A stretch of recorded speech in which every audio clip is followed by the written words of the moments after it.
On Monday morning, April 28, 1986, workers at a nuclear power plant in Sweden began triggering radiation alarms. At first, they thought the leak was inside their own facility. It wasn't. The radiation was on their shoes. It had come from the air, and the source was more than 1,000 kilometers away.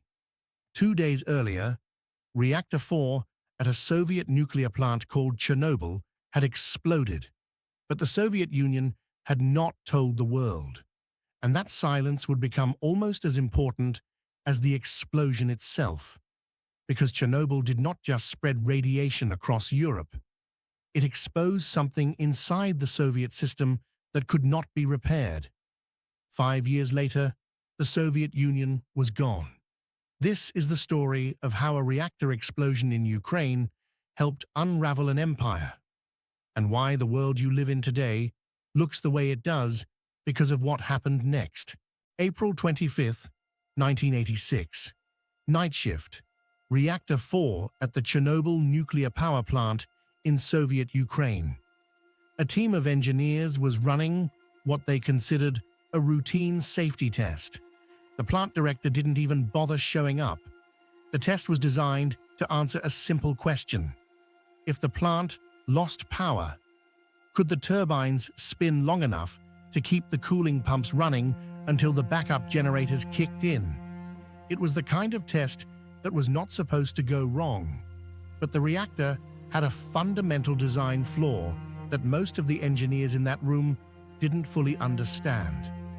At 1:23 in the morning, the chain reaction inside the core went out of control. There were 2 explosions. The first blew the 1,000-ton roof off the reactor. The second sent a fireball into the night sky. Radioactive material began rising into the air, carried by wind, invisible, crossing borders, without permission. But the most dangerous thing that happened that night was not only inside the reactor, it was inside the system around it. The Soviet government knew within hours. They said almost nothing. The town of Pripyat, a city of nearly 50,000 people built specifically to house Chernobyl's workers, was not evacuated until more than 30 hours after the explosion. Residents were told to bring only what they needed for 3 days. Most of them never came back. On May 1st, Soviet authorities refused to cancel the annual May Day parade in Kyiv. Hundreds of thousands of people marched through the streets. The wind that day was blowing south, toward the city. Radiation levels in Kyiv were rising. The parade happened anyway.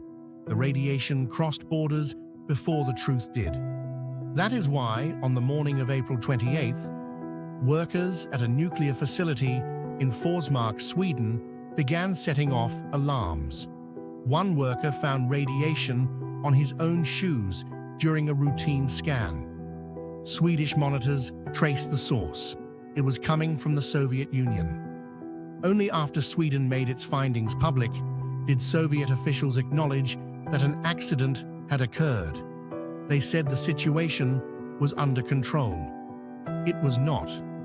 Mikhail Gorbachev, the Soviet leader, did not address his own people about Chernobyl until May 14th, 18 days after the explosion.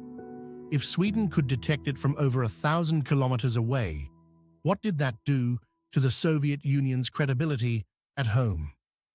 Gorbachev had come to power in 1985 with a promise. He called it glasnost, openness. The idea was straightforward. The Soviet system had been built on secrecy, and it was suffocating. A degree of honesty, he believed, could save it. Chernobyl did not create every problem in the Soviet Union. The economy was already weak. National tensions already existed. The system was already under pressure.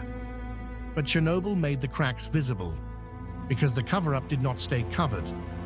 And once Soviet citizens saw that their government had been willing to let them march through radioactive air rather than admit a failure, something shifted. Gorbachev himself later wrote that Chernobyl, even more than his own reforms, was perhaps the real cause of the Soviet collapse 5 years later. He wrote that it opened the possibility of much greater freedom of expression, to the point that the system as they knew it could no longer continue. Across the Soviet republics, people began speaking more openly about corruption, about pollution, about history, about repression, about independence. In Ukraine, sovereignty movements gained momentum directly from the anger over Chernobyl. In the Baltic states, the disaster became a rallying point for those who had long resented Soviet control. The system that had survived for decades on the premise that the state always knew best could no longer make that argument convincingly. On December 25, 1991, 5 years and 8 months after the explosion at Reactor 4, Mikhail Gorbachev resigned. The Soviet Union was formally dissolved. 15 new countries appeared on the map, where one empire had been. The world that came after 1991 is the world you still live in. Ukraine became an independent country, and the tensions between Ukraine and Russia that shaped today's headlines began in the political reality created after that collapse. The Baltic states became independent democracies and eventually joined NATO and the European Union. NATO's eastward expansion in the years that followed became one of the defining fault lines in modern geopolitics. Russia's relationship with Europe changed. The conflicts and instabilities that still shape the news today are direct descendants of what happened after 1991. All of it traces back through a chain that begins at 1:23 in the morning on April 26, 1986. A routine test. A reactor that was never supposed to fail.